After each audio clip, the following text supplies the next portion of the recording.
Good evening, everyone. This is Psychic Medium Liz Cross. Today's date is Friday, April 7th, and it's approximately 8 p.m. in the evening, USA time.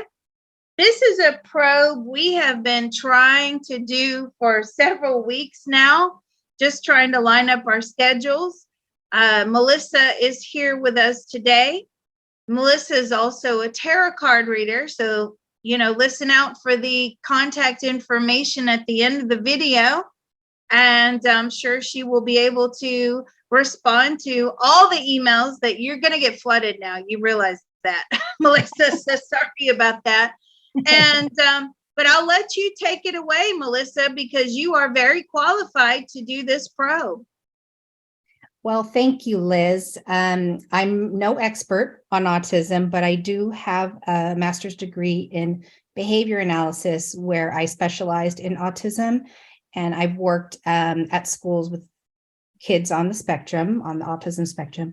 And I'm a mother to a son on the autism spectrum who just turned 18 last week. So we're transitioning to adulthood, and that's a whole new world for me. Wow. Happy birthday to your son. Wow, that's great.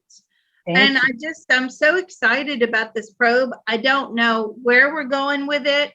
Who knows what answers we're going to get, but I'm very confident that I know you're a very intelligent woman, and I know that you can think on your feet. All right. So where would you like to start? Okay. Do you want to start with kind of a definition of what autism is, or you want to go right into questions? Oh, no, go ahead and explain to everybody what autism is, please.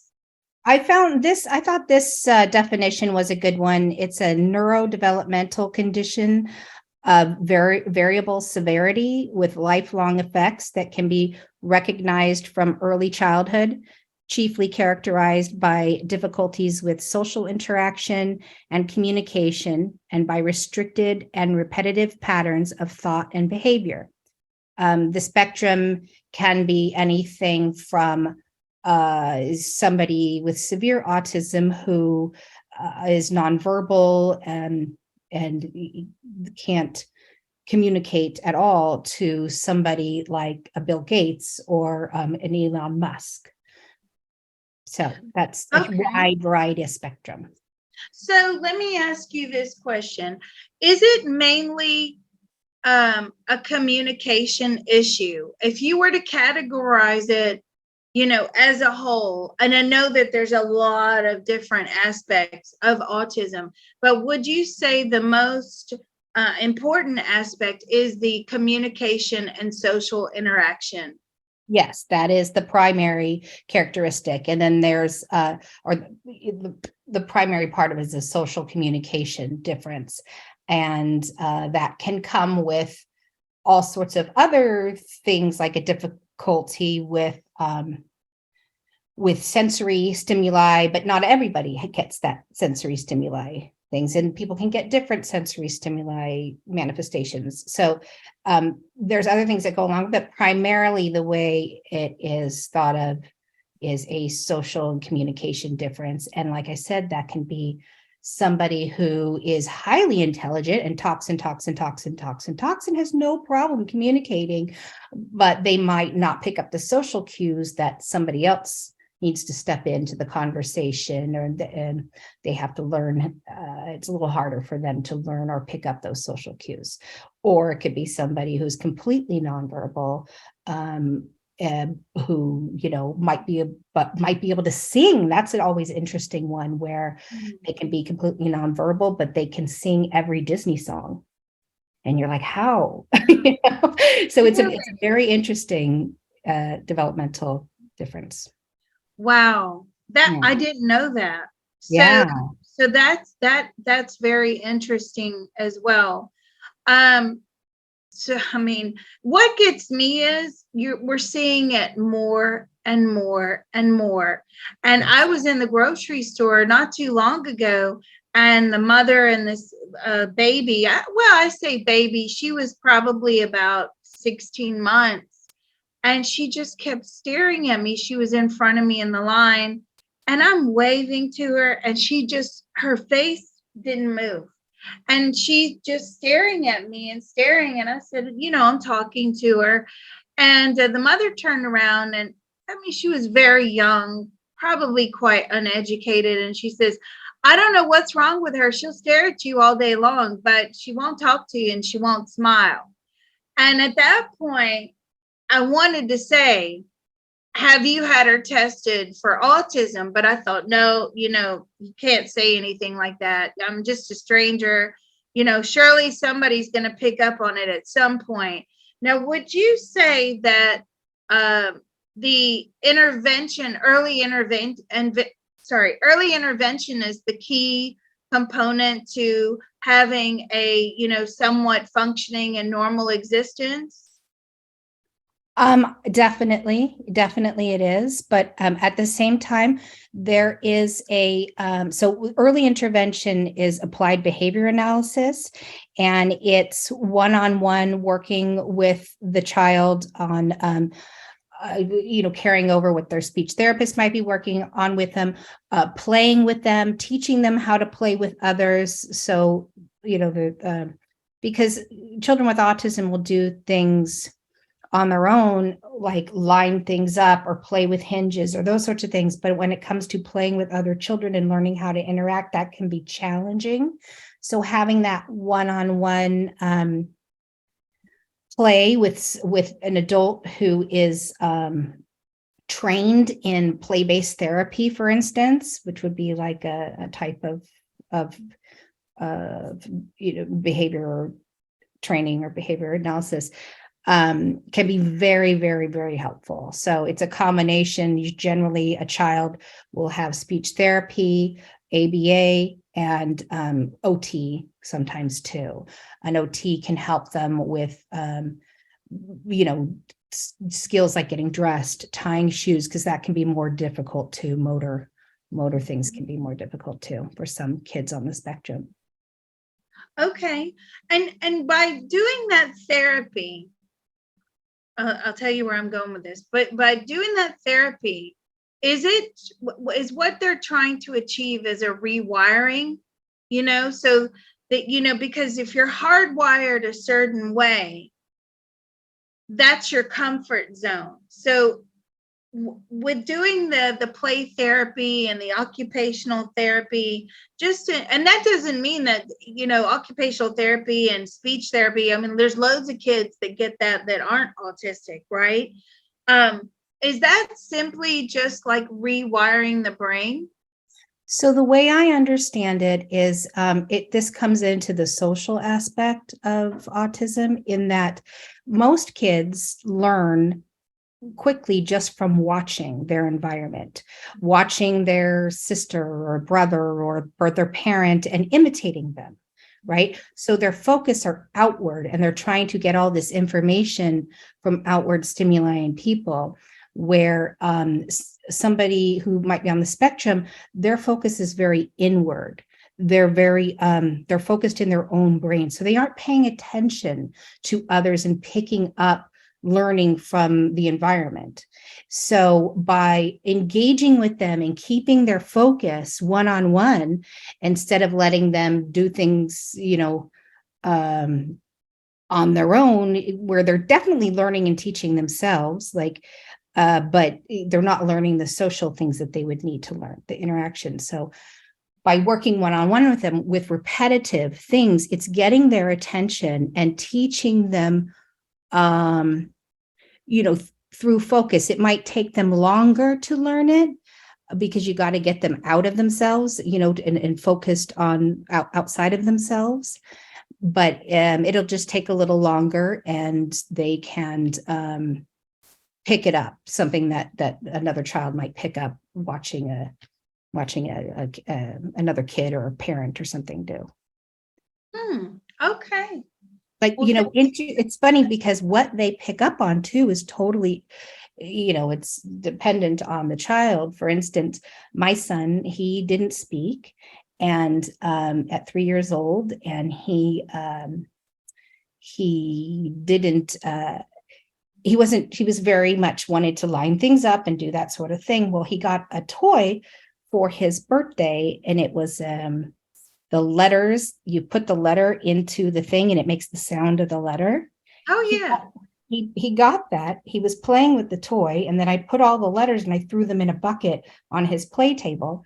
My friend came over the next day, and he starts picking the letters out of the bucket and handing them to her and saying, ah, buh, s. You're like me doing all the sounds. He only had the toy for 1 day, and he knew all the sounds of the letters, but still couldn't speak.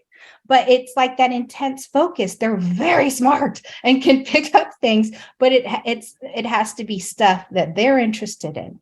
You see what I'm saying? So that was something that he was interested in. He picked it up right away, but other things that he's not focused on, it's very hard to pick up. So let's ask this question. How does that work with education? Because then if they're only really, mastering things that are of great interest to them, and, as we're all in school, there's all kinds of subjects that we don't like, right? I'll go ahead and put my hand up. Chemistry. I hated chemistry. How does an autistic child function with education? Is the education then catered to their interests, or how does that work? It depends on the child 100% and the severity of their autism and how it's expressed. There's been a long movement of putting children on the spectrum in mainstream classrooms, mainstreaming them. And the intention behind that is very good, but I don't think the payoff is very good, because in classrooms here where I live, there's 30 kids in a classroom in a kindergarten or first grade or second grade, and one teacher cannot handle all that, plus give a child with special needs the attention that they need to learn. So I advocate and prefer for kids who need it on the spectrum to be in a smaller group learning setting. So where they might be in art or recess with kids, mainstreamed, but for something like reading or math that they might need extra one-on-one support with, that they be in a smaller group setting, like a resource classroom or something. Okay. But, in the public school system, it's hit or miss of what kind of quality you're going to get. Well, you're not kidding there. I mean, it's just diabolical. Yeah. I'm like, what are we doing to our kids? You know what I mean? What?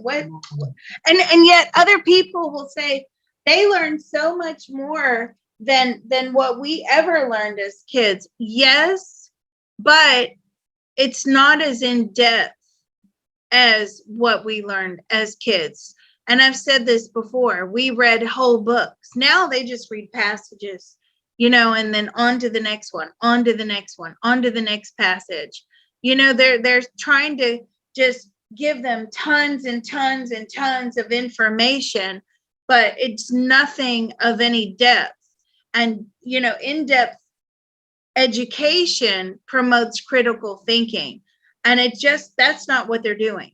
They're just throwing information at them. It's just, I don't know. But I don't know what the statistics are, but it does seem homeschooling is growing tremendously.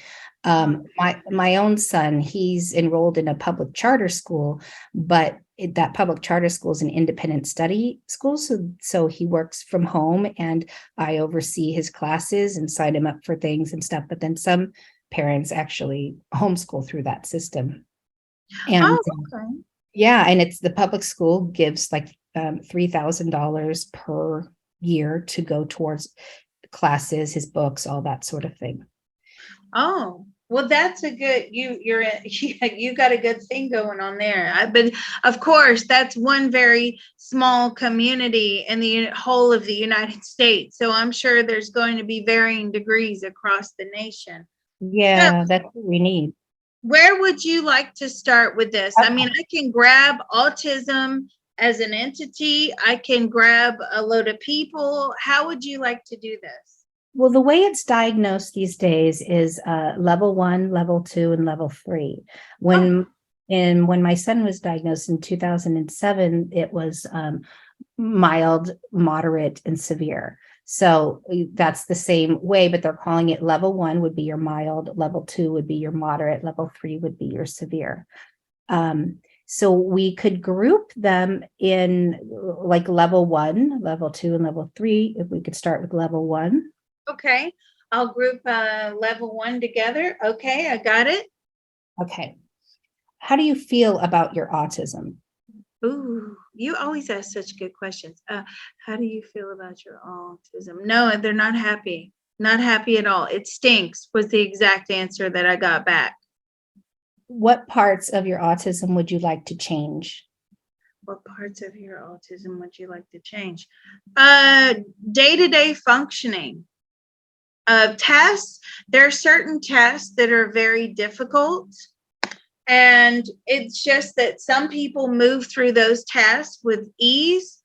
And yet for the autistic mind, what's coming through is it's almost like it's a processing issue. This is, I can only interpret it as best I can, but it's almost like a processing issue. So whereas, somebody just doesn't think about something and they just do it, somebody with an autistic brain that I'm getting from this level 1 group, it's like they have to really sort of focus on it and think about it and sort of plan it in order for it to happen. Does that make sense? Yes, we call that executive functioning. And it's something that that needs a lot of focus with people on the spectrum. Yeah. And so Yeah. those are the types of things that they wish that they could just do. Life could run a bit more smoothly. They don't have to really try to, it's almost like, when you think too hard and your brain hurts a little bit, you know what I mean? That's what I'm picking up on. Yeah.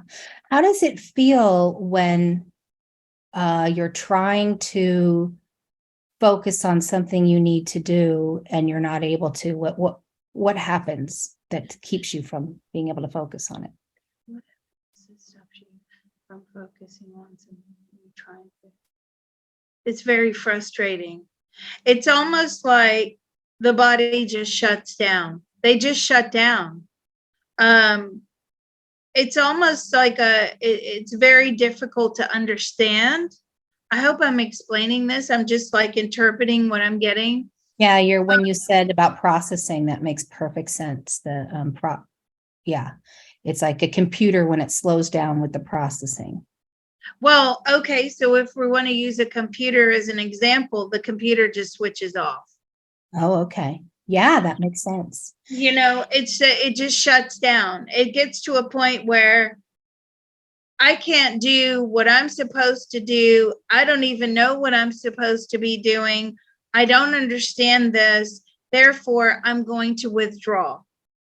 It's very interesting to hear this answer because I have attention deficit disorder, and I often wonder if that's experienced the same with people in autism, because it looks the same sometimes, like with executive function issues. But the way I experience my ADD is my brain is just moving too fast and will go to something else. So it's like I'm over processing in my brain. And so other things are getting in the way that are keeping me from being able to focus on this one thing, which is like my brain won't slow down enough to do that. Okay. Okay. That makes sense. Yeah. So it's interesting that you're saying it's like it's affecting the processing, but in a different way where the whole thing just shuts down. Yeah. And they withdraw. They withdraw because I can't, it's like if you tell me to go out here and move like a ton of bricks, right? And not single, one brick at a time, but a whole time. And I'm going to say, okay, there's no way I can do that. I'm not strong enough. But, no, but you have to do it because everybody else can do it. And I'm just going to say, you know what? I can't do it, and therefore you start to withdraw, right? Yeah. You start to withdraw, you start to retreat inwards, and because you feel incompetent. So it's not as if the person suffering with this level 1 autism don't have an understanding. They do, and they have a lot of emotions surrounding, that they're supposed to do something but they can't do it. They're not processing effectively, and I think that withdrawal is this feeling of inadequacy. Yeah, that makes perfect sense. Because I think self-esteem is something that gets hit pretty hard with people on the spectrum.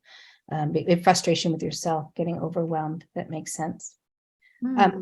Which parts would you like to keep of your autism? Which parts would you like to keep of your autism? Now, most of them are saying none, but there are a few that are in a teeny tiny group. They're saying computation.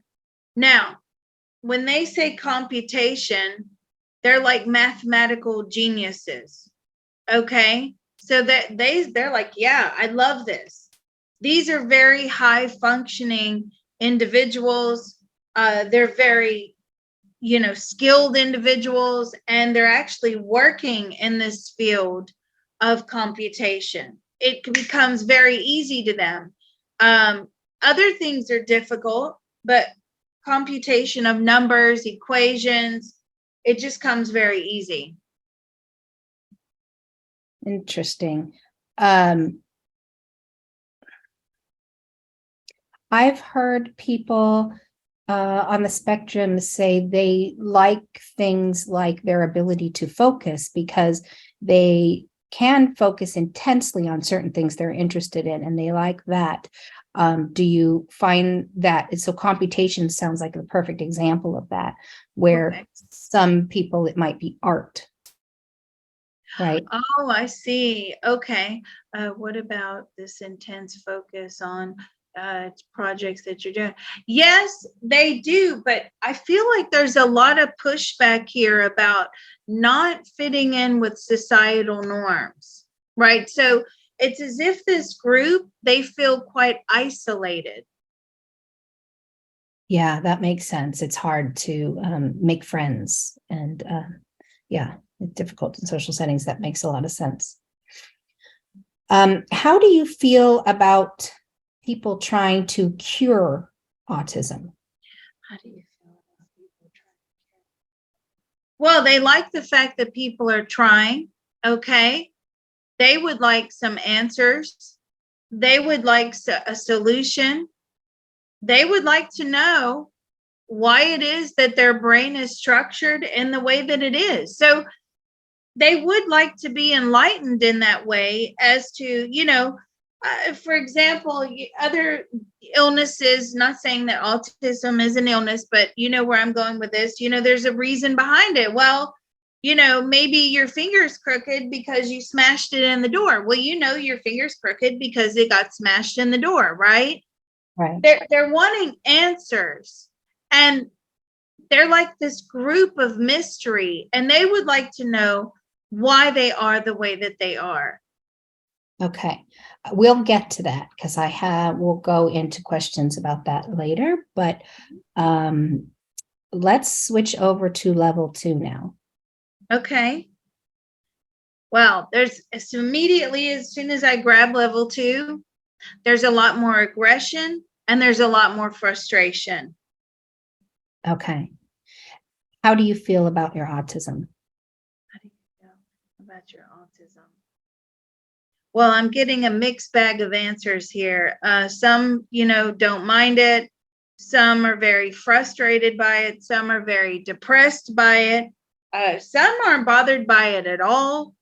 But this group are very aggressive, and there's parts of this level 2, and you have to realize, to the audience, and Melissa, I don't know anything about autism, right? So for level, well, why, Liz? Why don't you know any? What, didn't you read all the books before you did the probe? No, that's not how remote viewing works. Because I know somebody's going to put that in the comments. So this group feel like they're frustrated that they can't control their aggression. There's things that are beyond control in this group. How would you classify level 2? Well, I definitely wouldn't specify them as aggressive, but I I do lost you know. there. Are you still there? Yeah, I'm here. Can you hear Oh, me? sorry, you cut out. Okay. How is it defined? How is level 2 defined? Okay, level 2 is moderate, and I wouldn't classify that as being aggressive in any way, but there are people on the spectrum who struggle with aggression, and sometimes that can be due to as simple as medications that they're on to treat their anxiety or something, or it can be a manifestation of their anxiety. Anxiety is a common characteristic from people on the spectrum suffering from anxiety disorder. So that definitely can be part of that. But like I said, not everybody with level 2 will experience feeling like that. But what it also can be is that there is frustration in the autism community about people wanting to cure them. You know, they advocate very much that this is a difference, not a disorder, and that they don't need to be cured. They need to be accepted and understood. So that could be some of the anger too. Oh, because when I asked the question, okay, yeah, they seem frustrated though. This group seems a lot more, there's a lot more emotion, stronger emotion with this group. Okay. Yeah. That makes sense, because it can be harder to express your emotions in appropriate ways because it's people don't understand you as well, probably on a level 2. They might not understand you as well, which would be really frustrating. Okay, that makes sense to me. Okay, what part of your autism would you like to change? Autism, would you like to change? There's like something that's not controllable here. So maybe this is the emotional output that is not really controllable. You know, that's something that we all learn from a very young age. We learn how to control our emotions. Now, babies, you know, they cry and they let you know when they're hungry and something's wrong and they don't feel well and they need their diaper changing or you know, and then toddlers, they let you know when they're not happy, right? Because I've got one of those and we have meltdowns all the time. But you know, part of growing up is you learn how to use your words and you learn how to control your emotions. But this group here, they're saying, you know, there's some things that we just can't control.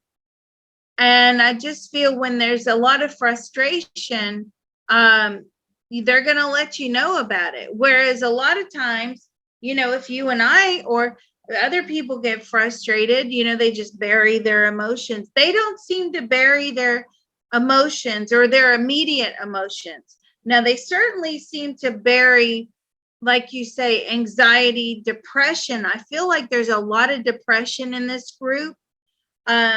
You know, they feel like they're not able to be included and in many things that their peer group, you know, can do. They feel very isolated. And so there's a lot of frustration there. Yeah, that makes Which is sense. a shame. Yeah, it really is. It really is.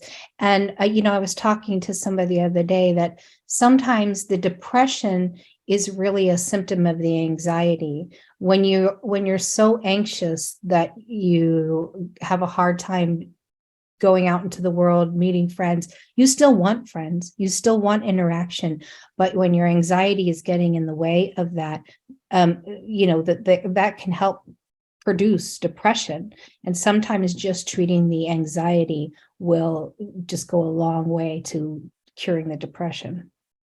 So, I mean, how do they treat anxiety? How do they treat that overwhelming anxiety?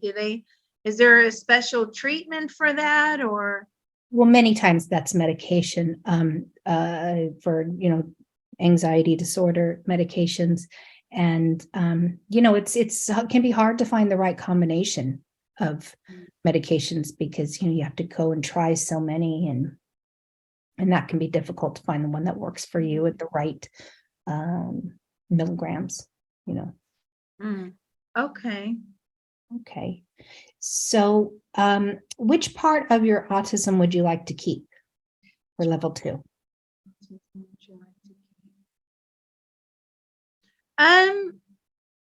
So they like the close interaction, the one-on-one interaction. They like that. So, instead of like how you gave the example, there's 30 kids in the class, you're just a number, you're kind of out there, you know what I mean? They like the one-on-one interaction. That's what I'm getting from the whole group. They like the, the learning in that way. I feel like they don't like to be in a crowded place, or they don't like to be in a place where there's a lot of, stimulants going on. So like bright lights and lots of different people and lots of different energy. I feel like they're very sensitive to energy, actually. And Yeah. so they like the one-on-one interaction. They like the fact that they really get to know their teachers, their people, their support groups and things like that. Yeah, that makes perfect sense. Is there any abilities that their autism gives them that they'd like to keep? That your autism gives you, they're very sensitive to energy. Yeah. Very sensitive.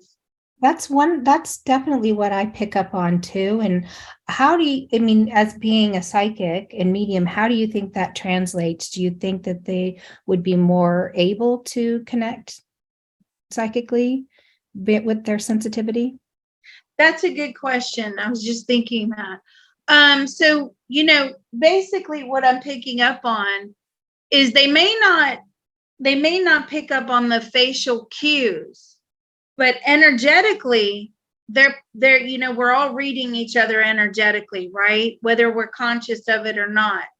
They seem to be more conscious of energy, but then trying to formulate that into words is quite difficult. So it's almost like they're getting this onslaught of energy, but they can't really understand fully exactly what it is that they're feeling. Does that make sense? Totally. Yes. Okay. 100%. Yeah. This is But really they definitely feel the energy. Now, Yeah. this leads me to another question. What? As more and more and more people are being born with autism, are we moving in back? Is the pendulum swinging the other way? Because this is how we used to be, right? We used to be extremely sensitive to energy. We were very intuitive. I'm wondering if this is how the pendulum intends to swing back the other way. So now, a lot of us, we've lost all sense of intuition and energy reading. But if we're all going into an existence where everybody's going to be somewhat autistic, then we'll be reading each other on this energetic level, not so much maybe communicating with our mouths, but then we're going to go back into assessing people energetically. I love what you're thinking, and that's on my question list for. Oh, no, I think we're right on. We're on the same wavelength here. And so after we finish with the levels, we can probe source for some of this. Does that sound good? okay, yeah. Yeah. So where did we leave off? We left off of what parts would you keep? Okay. We want to try level 3 now. Okay, yes. All right, so I've got level 3 here. Very different to 2 and 1. What differences are you feeling? Almost like, how can I explain this? Almost like I can see what's going on, but I can't compute it. Yeah. And it's there's definitely some sort of disconnect in the processing there. well, and So, even you trying to translate it, it really slowed you down. Like your own, it was like you almost had a hard time articulating it. well, So because I'm basically dipping into their heads, right? yeah, I'm looking through their eyes, and I'm watching people, and I'm watching, things go on, and I'm looking at it, and I know things are going on, but as far as like that information hitting a part of my brain, and that information, okay, well, mom's over there, she's wiping the counter, and the dog is standing at the door looking outside wanting to go out. It's the scene is playing out, but I can't put it into words. I don't really know what's going on. I'm just there. I'm just like the witness. You know what I mean? a witness. Wow, that's a good way of explaining it. Wow. Let's ask them, how do you feel about your autism? How do you feel about your autism? So this group are like, they don't really know that they have it. Okay. Okay. They're not computing. They're not processing really effectively. They can process certain things, and they feel emotions. Now, for this group, I feel the emotions are exceptionally strong.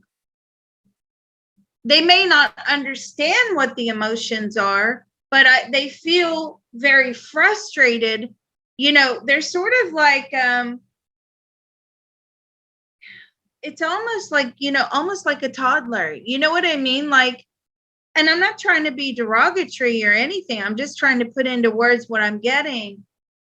It's, you feel so frustrated. You're just going to explode because these emotions are so overwhelming to you. And you know what I mean? Like, And you can't explain or and ask you for can't what you need. explain, and you can't verbalize, and you can't, as a tot, when I go back to the scenario with, and the reason I'm using the toddlers because I have one, right? That scenario is, you don't have the verbal dexterity to formulate, how you're feeling. And that's what I'm feeling is going on. Like, emotions are exceptionally strong. Again, very, can feel the energy of other people, can tell if there's good people or bad people around, can pick up on what's going on in the energy field, and can also feel that communication going on between their own energy field and the energy field of someone else. So there's a lot of communication going on that level. But as far as like on a cognitive, processing level, not a lot of communication going on there. Mhm. Yeah. Does that make sense? Yes, it does. Yeah. And I would say to ask them, what would they change? I can't imagine that would be an appropriate question to ask, but let's try. What part of your autism would you like to change? They can't really answer that because they don't know. They don't realize that they even have. Right. Okay. It's almost like, you're in this body, you're looking through these eyes, and you're just there. Yeah. Now there's stimming is something that people with autism will do, and at all levels, but it looks differently with different people at different levels. And there tends to be more stimming and echolalic behaviors, these sorts of things with autism. Can you ask how do they feel when they stim? What is stimming? That's self-stimulatory behavior. So it can be something like rocking back and forth, or rubbing their hands on their legs, or it could even be echolalic behavior. Okay, so how do they feel about their stimming? Yes. Why do they stim? What does stimming do for them? What does stimming do for you? It controls the anxiety. That makes sense. The anxiety is so overwhelming. Yeah.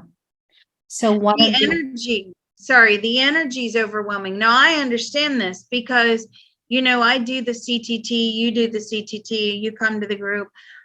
When I'm really into the flow, right, the energy is so big, I naturally start rocking because that energy flow is just so huge. I have to release it. So I'm rocking back and forth as we're doing the bilateral tapping just so I can function. Yeah, that makes Because if I don't rock back and forth, I would be frozen into inaction or inactivity simply because the energy is too strong. And I can relate to this. And I feel like it's a combination of anxiety, overwhelming anxiety, which obviously is an energy, right? It's a very uncomfortable energetic feeling.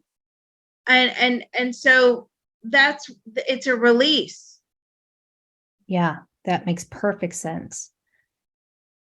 Yeah, and you know what? It also makes sense with why so many people in the autism community are against therapies like applied behavior analysis, because through applied behavior analysis, practitioners who are not practicing it in the right ways can try to stop people with autism from their stimming behaviors, and that can feel very abusive to somebody on the autism spectrum who needs to stim and self-soothe. So to try to train them out of behaviors that help them manage that energy and that anxiety can be very, detrimental to them. And that's why there's a lot of uproar right now against ABA therapy.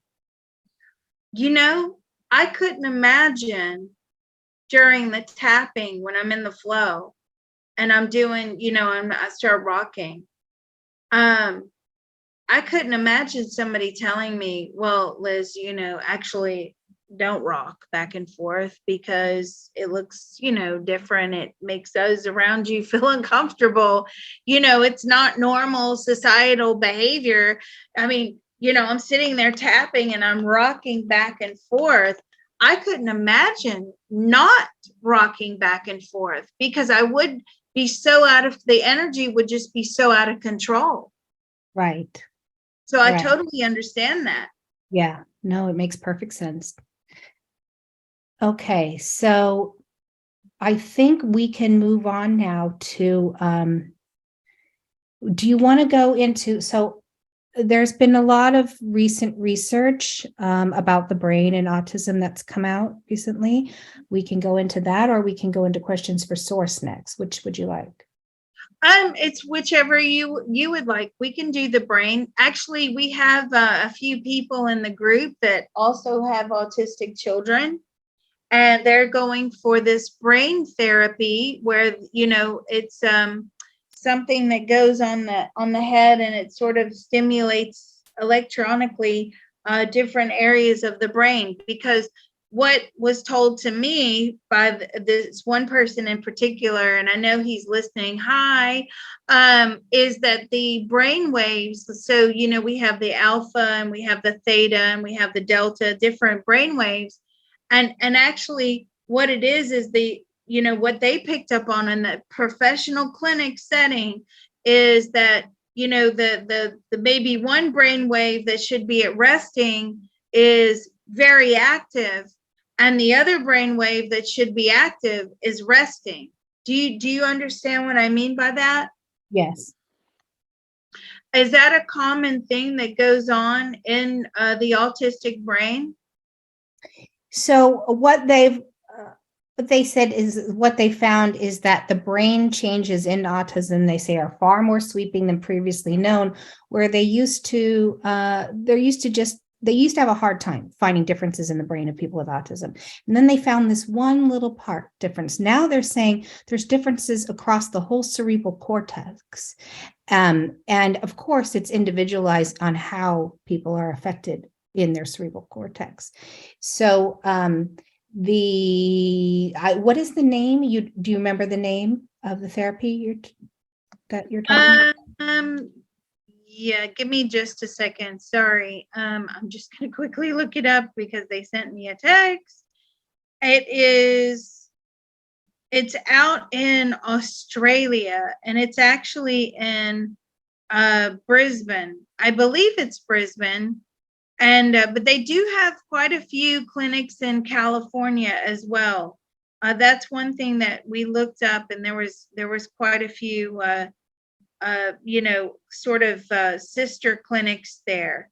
And for the life of me, I can't remember what this was. He's not going to be impressed with me now because I know that he's going to be watching this probe, but it's basically where they're trying to electronically zap or stimulate, but you have to undergo this massive metal detox, in the beginning. So you have to it's a whole process. They had to detox for their child, heavy metal detox, and then they had to go in for a round, and then they'll have a report attached to that. So have you ever heard of that, where there's like this heavy metal detox associated with this therapy? That's been going around for years, since the early 2000s, of heavy metal detox, before things like there's auditory things that used to happen in the early 2000s with these earphones that you'd listen to 5 hours a day, for that. I forget the name of the system, but that was supposed to help brain regulation. And a lot of it is, you've got to detox your system first. I never did any of that, but I do know that people on the spectrum can be sensitive to gluten or dairy and those sorts of things. Mm-hmm. And I experimented when my son was little, and I took him off dairy, and I didn't notice any difference for a month. So I put him back on dairy, and then I took him off gluten, and all of a sudden he was speaking. He was saying 5 words. And then by the end of the months, he was saying 30 words. The speech was just exploding. And this was when he was 3. So then I put him back on gluten, and then slowly the speech started to go away again.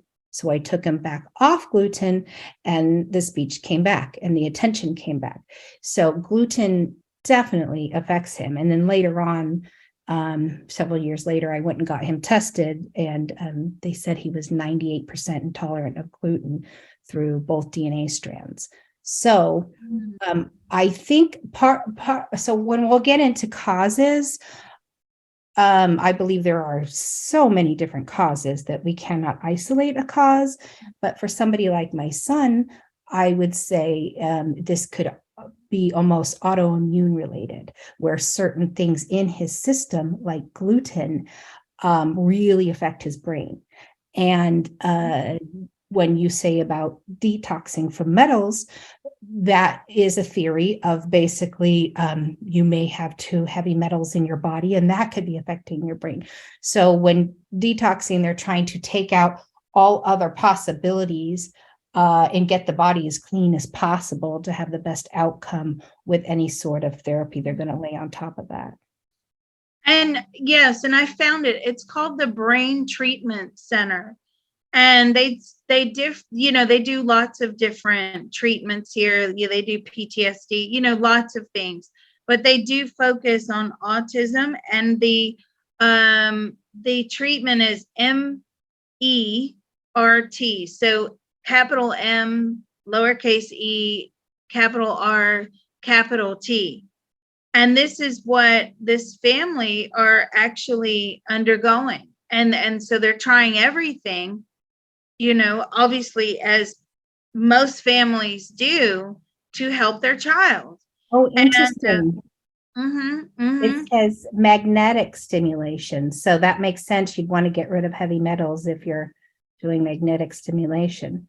I have not heard of this, but I would like to ask Temple Grandin. Do you know who she is? No. Okay, Temple Grandin is a very famous scientist on the autism spectrum. She's written many a books and is a very big advocate for people on the autism spectrum. She's, holds a doctorate. She's very smart. So let's go ahead and probe her and ask her about this therapy, if she's heard of it, and what does she think about it? Okay, so let me grab her. She's a very busy lady. Oh my goodness, extremely busy. She's like, there's no time to talk. I'm busy. That sounds like her personality. Oh, really? Yeah. Really? Yeah. How old is she now? Oh gosh, I don't know. Maybe in her 60s. Yeah, she's busy. She's like, I don't have time for this. Okay, let me try and pin her down. Have you heard of the magnetic resonance there? Yes, she's very familiar with this. Okay, what does she think of it? What do you think about it? She says it's effective. Really? Mm-hmm. What does it do? What does it do? It stimulates parts of the brain that are not stimulated or haven't been previously stimulated. Interesting. That's interesting. Who is it best for? Will it work for people with level 3 autism? No, it's more for level 1 and mild level 2s. Okay. So that was a good question. Okay, that's good to know. And that's important because sometimes parents who might have a kid who's severe can get so hopeful and spend so much money trying to help their child even get as far as possible, but they can end up going broke, not until they get to the place where they accept that this is who the child is, So, well, that was good information. Level 1 and mild level 2. Yes, because I feel like level 2 is a big group. Okay. And I feel like level 2 is, very different. As in, that there's varying degrees even in that level 2. So you sort of want, if you were to split the level 2 group between, high and low, symptoms of autism, you really want to take the mild level 2s. Okay. Let's ask Temple, what does she think is best for people with level 3 autism? It's best for people with level 3 autism. Well, acceptance is one. Okay. Intense therapy. She's saying something about physiotherapy, that physiotherapy helps stimulate the brain connections. Oh, yes. She advocates like horse therapy, those sorts of things. Oh, okay. I didn't know that. But that's what she's saying. You stimulate the brain connections by movement. That makes sense. Yes. Swinging, those sorts of things. Yes. The vestibular activities. That makes a lot of sense. What does she say is best for level 2? Best for level 2. Now level 2 is more intense therapy on communication. Okay. So more emphasis on social cues, facial recognition, word formulation, really trying to have confidence and interaction. And what about helping support their special interests? Oh, absolutely. To really promote their special interests. Yes, and that was done for Temple, and she's an amazing scientist because of it. She's created systems for animals, in the cattle industry that, couldn't have been done without her. Oh, really? Yeah, she's got a very special brain. Is she autistic? Yes, she is. Oh, she just said to me, very. Okay. Yeah. Wow. And then level one, what's best for them? That's really just forming, she's saying like habit forming. You know what I mean? Like she's saying go through a checklist, give them a checklist where things become a habit. Yeah, schedules. Yeah. Okay. That makes sense to you. Okay. Yeah, definitely. Well, that's great. Can you think of anything else we should ask Temple? She's very smart. She knows a lot about this stuff. Do you have any idea what the root cause of autism is? She does have some idea. It actually, her answer goes along with what I've probed before, pollution. And anything else? Anything else? No, just that we're, keep making great advancements in the field.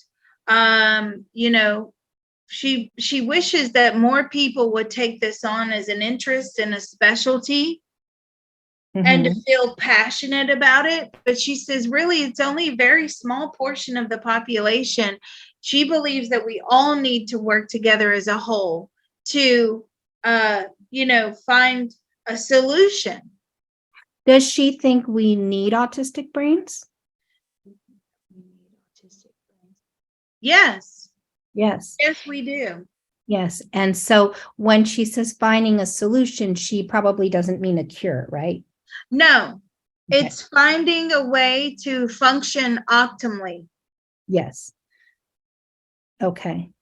And so does that come more from educating society to the differences of people with autism? I believe that comes more from educating society. Well, she's saying it's a bit of both. They have to meet in the middle. Right, that makes sense. Yeah. And how would she change the education system for people on the spectrum? Well, she's like, the education system's broke. It needs a lot more money to deal with, the growing number of autistic students. They need one-on-one. They need, intensive teaching, lots of accountability, right? To make sure that the student is accountable, they're doing what they're supposed to be doing. Just a lot of in-depth functioning, day-to-day functioning, a lot of, one-on-one. Yeah. That makes sense. Unfortunately, money is a hard thing to come by, especially if you need to be putting so much attention one-on-one with students, for difficult. Okay, so do you have any more questions for Temple, or should we move on? I can't think of anything now, but if anybody listening does have questions, you can always drop it in the comments or on the Patreon or on the Discord. Okay. I have Carly Fleischmann on here. I figured we could ask her a few questions before we move on. She's nonverbal. Okay. But you can tell she's into her, her getting her nails done and doing her hair and wearing cute dresses, and she's definitely interested in being social and finding a career and those sorts of things. But she has a lot of stims. She's nonverbal. And she suffers a lot from her autism. So let's see if we can check in with her and see what her opinion is on some of these things. Okay. All right. I have her here. She's a very lovely person. How is she doing right now? Nobody's heard from her in several years. She says, I'm just keeping myself to myself. She suffers with terrible anxiety. Hmm. Is she still interested in a career in the entertainment industry? Still interested in the entertainment industry. She is, but in a different way. Not as ambitious as she was before, but she prefers to be, sort of behind the scenes now. Doing, she's very good at clothing. She's very good at fashion. She's very good at piecing things together. So I feel like that is what she's very interested in. Okay. You used to use social media and write a lot, and be able to communicate that way. And then you went under some therapies that had an effect on you, and you were no longer able to do that. So can you tell us what that therapy was and how it affected you? What was the therapy that you had that affected you badly? Now, this is something to do with like stimulating the throat area. Okay. She's showing me like the throat area. It was some sort of almost like a shock, something to the throat. Is her what level of autism does she have? She was probably diagnosed long before levels, but is she mild, moderate, or severe? Would you say that you're level 1, 2, or 3? She's 2. Okay. And what is responsible for her being nonverbal? What Is is it autism or something else? what is responsible for you being nonverbal? Is it your autism? Yes, it is her. It is her autism. She's Okay. always had difficulty communicating. And I see right here it says oral motor apraxia, which is a neurological developmental it's a neurological condition preventing speech. So and then see some of her stims here. She rocks and flaps her hands and was prone to meltdowns, which her parents and therapists called tantrums. So this is what's interesting about Carly is she appears as a level 3, but when she does communicate, she's brilliant, and she can through her writing show her expression, and then you see the things she's interested in. There's a lot happening, so it makes sense to me that she says she's level 2, even though she appears so much more severe, from the outside. Okay. Should we ask her what would she like to change about her autism? Would you like to change about your autism? Nothing. She's fine with who she is. She's accepted who she is. That sounds like her. Oh, really? Yeah, it does. Okay, good. Okay, are you happy? Are you happy? No, she's not. She's not happy. Are you still living with your father? Are you still living with you? Yes. Okay. Okay. Well, if anybody else can think of more questions for Carly, if about her, there are videos, there's books on her, there's different things like that. So if anybody's interested, we can probe her once again. I'm sure there's lots more questions to ask her. Okay, let's go to the brain changes. Okay. And let's go probe this doctor, Daniel H. Geschwind. Okay. I have him. Okay. Let's ask him, what have we newly discovered in the last year or two about brains of people with autism?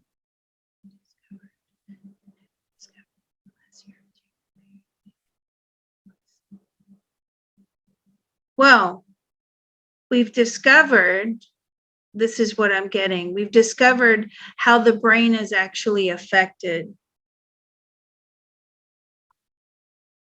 So more so on the functioning, different levels of functioning, and how the brain, the neurological wiring isn't as present as those with a, regular functioning. Who has a regular functioning brain anyway? But you know what I mean. Like A neurotypical, we call it neurotypical. neurotypical. Thank you. Yeah. So rather than a neurotypical brain. Okay. And is it just a difference in the cerebral cortex area, or are there other parts of the brain that are also affected? No, it's the entire brain. Okay. Especially the stem. The stem? Yes. They're noticing the stem of the brain now is showing some sort of abnormality. Okay. And what but is that's sorry, I'm so sorry. That's in like level 3. Okay. Yeah, that's what my next question was going to be. Oh, what's the difference in brains of level 1 versus level 3 and level 2? What are the differences in level 1, 2, and 3? Well, it's all to do with wiring. It's all to do with connections. It's all to do with how fast the processing speed. So there's major differences between the 3.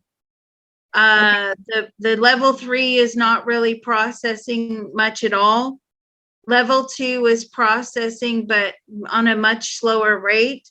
Level 1 is just, it's like the difficulty processing as well, but compared to level 2 and 3, it processes at a faster rate.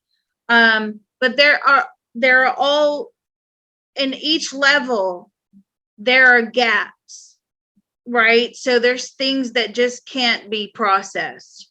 And I feel like level 2 and level 3, they have larger gaps than level 1.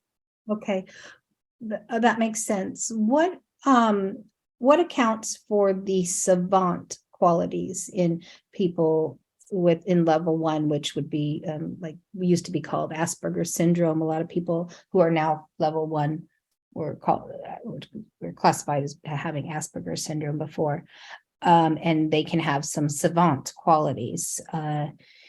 Be like what you say with numbers or art or different things like that.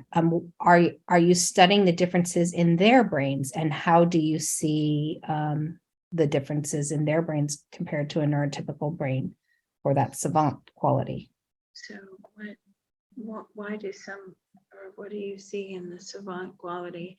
Well, okay, this makes sense. Okay, so the reason, it's because those pathways are so well defined, and how the brain operates, okay, is that it likes those comfortable, well-defined pathways. So for instance, if you want to talk about an addict, right? An addict's brain have these very well-defined addiction pathways, and it's almost like it feels good, it feels comfortable. That's where the high is coming from, that's where the dopamine is coming from, right? These things. So say somebody is obsessed with music, has a savant towards music or art. Yes. It's the same comfort level as an addictive pathway, but to obviously a non-addictive substance. So, music, art, maybe also what's coming through is like a love of cooking, a love of numbers, a love of biology. So, it's almost like it's the go-to. It just feels good. I'll give you an example. Is it almost like a stimulation? Like we talk about self-stimming? Is it almost become obsessive because it feels good, because it's like self-stimming? Self-stimming. Yes, it's similar to that. So it feels good. It's something that we resort to in order to, feel comfortable, right? When I'm doing CTT, the energy starts to feel uncomfortable. So what do? I start rocking because I need to feel comfortable and I need to be able to focus. And if I'm being hit with all this energy, I have to rock, I can't focus. I go brain dead. And Right. so concentrating on music or concentrating on art or whatever the special interest is really helps them feel better. It's like an addiction. Yeah, that makes And sense. I don't mean to say it, like it's like an addiction, but the feel good pathways in the brain, Mhm. when you talk about an addictive brain, the alcoholic, what are they doing? Well, they're thinking about that drink, you know, they're and just by the mere fact of thinking about that drink, and I finish work at 5 o'clock, and by 6 o'clock I get to pour myself a glass of wine or whatever the And tipple is. that's simply managing anxiety, isn't it? When people come home and have their drink, they're managing their nervousness, anxiety from the day. Well, I wouldn't say it's definitely well, yes, they have anxiety due to the addiction, but that's not the root cause of Mm, the addiction, I see. right? Yeah. So, but yes, you're right. Alcoholics and addicts, they do have anxiety, but their anxiety is associated with, when can I have my next drink? Oh my, how am I going to get that substance? How am I going to get that hit? And also, when they do achieve this substance or whatever it is they're addicted to, then afterwards there's a lot of anxiety that's associated with shame. Now that's completely different from the autistic brain. But what I'm getting is, those initial feel good pathways. It feels good. It feels calming. It's a coping mechanism. Yeah, that makes perfect sense. Yeah, it really does. Wow. Good answers. Okay, and are they, let's ask him, are they working on any therapies that can help through this research? Are they finding any ways that can help people on the spectrum? Yes, there's a lot of research going on at the moment. Um, they're trying out I feel like he's involved in a lot of research. Um, his name is on many study papers. Okay. They're looking at natural supplements as well in order to see if that helps boost brain activity. If it's maybe that there's a nutritional deficiency, that's certainly being looked into. I feel like that's a really heavy area of study right now. That's How the do, information I'm getting. how do they Um, account for differences in people who might, their autism might be related to different, difficult, nutritional deficiencies or other things like that versus somebody who may be more genetically prone to autism? so that's a good question. What the people that are more genetically prone to autism, would you say they're more level 1? No, see, he's saying they're more level 3. Hmm. The people that have nutritional deficiencies or possible nutritional deficiencies, they're more level 1, so they're quite mild. Hmm. And he believes level 2 is a combination of the two. Mm-hmm. Yeah, that makes sense. How do you account? Okay, so that's actually not that question. Okay, do we have any other questions for him? No, but I'm so fascinated because I love to learn and I'm learning so much. Oh, good. Yeah. And we've been on for a while, so we'll get to the good, juicy questions. We both want to ask Source about this. And then we can definitely pick this up again. If people in the audience have more questions. Oh, absolutely. Because, there's going to be more. There's bound to be more questions. Um, Right. but this is so informative. Yeah. I mean, I've got this list of, famous people with autism. It'd be cool to, probe Albert Einstein and Hmm. different, different people in history who've had autism. But that would take us hours and hours more. So let's move on to the spiritual questions that we're going to ask Source about Okay. autism. And then yeah. Okay. We Um, can definitely do that probe or the channeling where we channel Albert Einstein. That would be amazing. wouldn't it? Oh, that'd be exciting. Okay. Let's see. Can you get Source? Yep, I've got source. Okay. Um, are there different causes of autism? Are there different causes of autism? Many different causes. Yes, that's exactly what that confirms what I thought. Um, are we getting more sensitive to energy? Becoming more sensitive to energy. Yes, extremely. We're moving into a new level of consciousness. So are autistic brains part of evolution? Ooh, you've done your homework, ma'am. Artistic brains part of evolution. Absolutely. Wow. Are we moving into a time of increased technological innovation and advancement?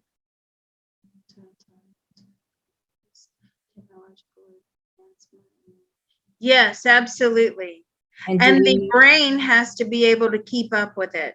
Yes, that's where I was going. I was thinking the autistic brain. We need the autistic brain to help move us further into technology. Is that true? Wow. That is just, I've got cold chills. Yeah, me too. That's where we're headed. This is Yeah. part of evolution in order to cope with what's coming technologically. Yes, absolutely. Oh, chills, chills, chills. Okay. And if you look at that list of the 25 famous people, it's all brilliant minds who've created, I mean, like the Elon Musks and the Bill Gates and the Albert Einsteins, and it just goes on and on and on with just these brilliant minds. And they all have been on the autism spectrum. Um, why must some people have severe autism that prevents them from thriving in any way? Why must some people have severe autism that prevents them from thriving in any way? Well, they've designed it that way, right? Their soul contract. Right. So, as difficult as this may sound for a lot of people out there who may have just discovered my channel from this probe, please go back and listen to my other videos. We make these plans before we come down here. And think about the contracts that you made. So if you are a level 3, autistic person, or even if you're severely disabled, you come into the world, you have your parents, your caregivers, and from day one, the life lessons start.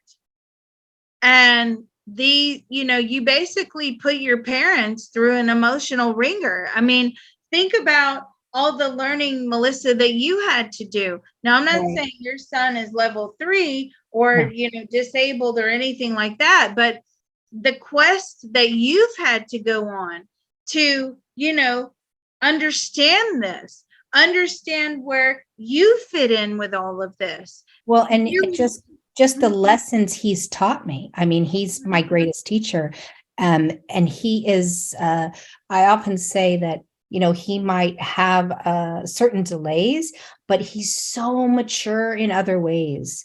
And Mhm. he really has been an example to me in patience of all things. And just, he's wise. And yeah, I've learned so much from him. Really, really has been a gift. And to the point where you're sitting here tonight and you're still curious, and now you've put it into a spiritual context, right? Right. So think about that journey as a whole for everybody. And it's not just, autism or disabilities. It's also, severe illnesses. Whenever Right. you have a family member that has a severe illness, all the emotions really start to come out, and you're having to process and deal with it all. That's the soul contract that's made with each and every one of us, right? Mm-hmm. Even an addict brain, an addiction, an addict person, oftentimes they're traveling in these soul families, and they say, before the soul family reincarnates down here, they'll put their hand up and say, yeah, that I'll be that person. I tell you what, I love you all so much. And I had this today. Funnily enough, I had this today. And I love you all so much. I'm going to be that person that brings in all the life lessons to each and every one of us. Yeah. And so, these very, level 3 type of autistic brains, that, all of this was designed, whether it is 1, 2, or 3, all of our life plans were designed. Now, this leads me to, again, the CTT. And I was going to, and I have started, but then I stopped because, I wanted more information. I wanted to do this probe with you to see where this was headed. This probe has been a long time coming, folks. I promise you, probably months. And I wanted to see, because the CTT, the consciousness transformation technique, actually works on rewiring the brain. Now, it dips into a past life traumatic event and tries to understand why we've created these issues in our current lifetime, and we join it all up, and then we tap out, some of the bad stuff, bad emotions, the bad events associated with the past life trauma, and then it affects a rewiring of the brain. Now, Melissa, you've actually experienced that as well. Other people that have had CTT in-depth past life sessions, it's profound. So my experiment was going to be, if I took an autistic child and I continuously do CTT and work on them, could I actually affect a rewiring of the brain where they become, what is it, an atypical or neurotypical? What was the phrase there?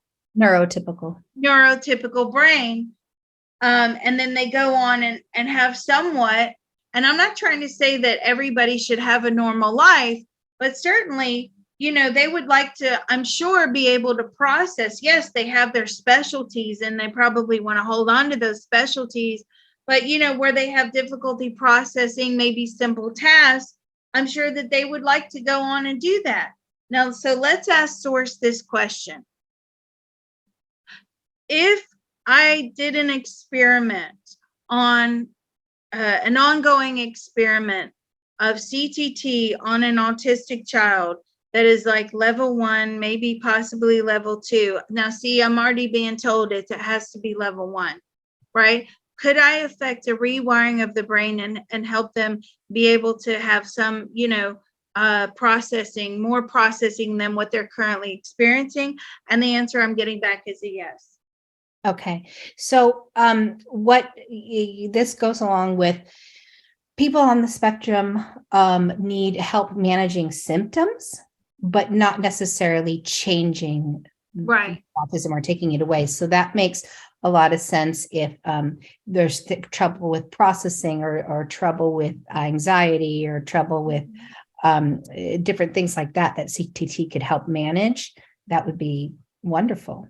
Well, and the depression and the frustration, those difficult emotions that are being experienced by the person that is on the spectrum. Right, exactly. Symptoms of it. Yeah. So we're not going to go in and blaze in there. Like, I never blaze in and say, okay, you're stimming, so we want to focus. No, we would go in and we would hit the difficult emotions that are associated with what you're experiencing in this lifetime, and possibly offer some relief in that area. I've worked on people with lots of anxiety, I've worked on drug addicts. I've worked on sex addicts. I don't know why sex addicts always seem to find me, but they do. I just don't understand it. They do. I just can't explain it, but they do. Porn addicts and sex addicts always find Liz Cross. I don't know if I've got a red light on in my window, but they find me. I don't know how, but they do. It's like spirit sends them my way. But we work on removing lots of difficult emotions that are associated with addictions, depression, anxiety, fears. Fear is a huge one. Phobias, PTSD. Right. Well, and I think self-acceptance is a big part of this too, because we talked about, parents accepting when the child is level 3, working on acceptance. But also self-acceptance, because self-esteem can be really damaged when people struggle through their childhood with something like autism and have trouble making friends and those sorts of things. Do you find that at what level did you, like, how long did it take for you to get to a comfortable level of acceptance? Oh gosh, years. I mean, it really is, and I say it's not just like it's two steps forward, one step back. You know what I mean? Where you get, 2 steps forward into acceptance and then 1 step back into, trying to change things and do, and it's a spiritual journey as well, right? That acceptance has to be a spiritual journey as well. And just learning to appreciate the blessings that autism brings and how that it's not a curse, it's a blessing as well. Like with everything, right? There's light and shadow to everything. Yes, and those are the types of lessons that a person, who is experiencing autism brings into everybody, and it just goes beyond the family unit. It goes to the researchers, the doctors, the teachers, the community. Right. So, right. And you're bringing about life lessons outside of the home, which are very profound. Right. Well, and when we talk about evolution, right? I mean, the amount of people being born with autism just seems to be increasing and increasing. So soon it will be the neurotypical brains that are in the minority, it seems. Wow. Let's ask Doris, how long will it be until the neurotypical brains are, in the minority? Will it be in the next 100 years? No, it's about 250 years in the making. Wow. Wow. Which in the grand scheme of things is not that long. No, it's not. No. So you're going to have a lot of experts. You're going to have more pinpointed focus. Okay. That's what's coming through.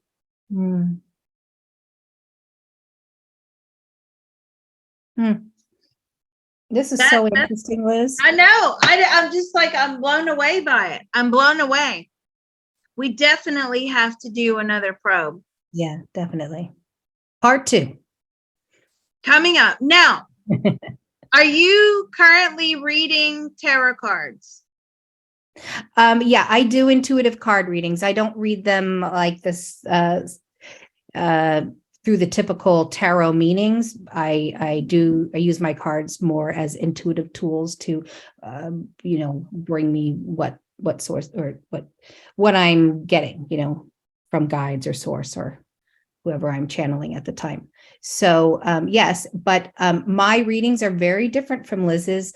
My readings are more positive. I tell it like it is. But no, mine are more spiritual counseling. So it's for any issues that you're currently dealing with and getting insights from your ancestors, your guides, from source, pertaining to things that you're currently going through. I'm I don't remote view. I don't look too far into the future other than what I'm being shown. Mhm. Yeah. Mhm. Okay. Well, hey, everybody's different. Yeah. Everybody is different. It's like you go on channeling Eric. There's how many different mediums on there, right? Right. Everybody, how come this one has a different answer than the other? Because everybody's different. Well, and we're all using different, like, this is the way I'm being used. I would like to do things that are more, let's see what the Bitcoin's going to be. And I have definitely predicted games, football games, that sort of stuff, because I have no interest in that. So I can do that pretty easily. But, more where people benefit the most in their readings to me is if they're struggling through something in life that they want to get some insights on and some guidance on. And generally, I can channel what they need to hear at that time to help move them forward. Yeah, wonderful. Now, when you're channeling, are you channeling through the cards? Are you using the cards as a medium and the cards are giving you messages? Well, sometimes if I'm speaking to somebody's loved one, it's just like a communication tool. So I can be speaking to their loved one and their loved one can be communicating to me through the cards, or it can be their guides, or sometimes I go directly to source. So it just depends, and it evolves with whatever the person is looking for when they're there. Oh, absolutely. Whoever's supposed to show up shows up. They already know. They've been preparing for the reading for a long time before all of us. So they already know who's going to come forward, who's going to give the information, what information is necessary. And also, I believe this. I'll go another level even more, with another level deeper, which is you probably contracted with me somewhere. I always think people find me for a reason, right? So Right. somewhere in there, you contracted, we made a contract that I'm supposed to help you, facilitate for you these messages to help you through your difficult time or give you answers about something. Yeah, I'm going to tell you the price of Bitcoin, of course, but it's just I feel like that's the initial draw in, but then it's always so much more than that. So is this how people get in touch with you? Yeah, they can email me at clearingtheveil@gmail.com. I love that. Clearingtheveil@gmail.com. This is where we can find Melissa, and just make sure you contact her, reach out if you want to get a reading. And I'm sure you'll respond as soon as you can. I hope you don't get flooded, Melissa, but I'm sorry if you do. Uh, but I know you're very good at what you do, and you're very conscientious about how you put things out there. And I think the way you structured this probe tonight was fantastic. It was phenomenal. We got a lot of good information. I'm really looking forward to the next one.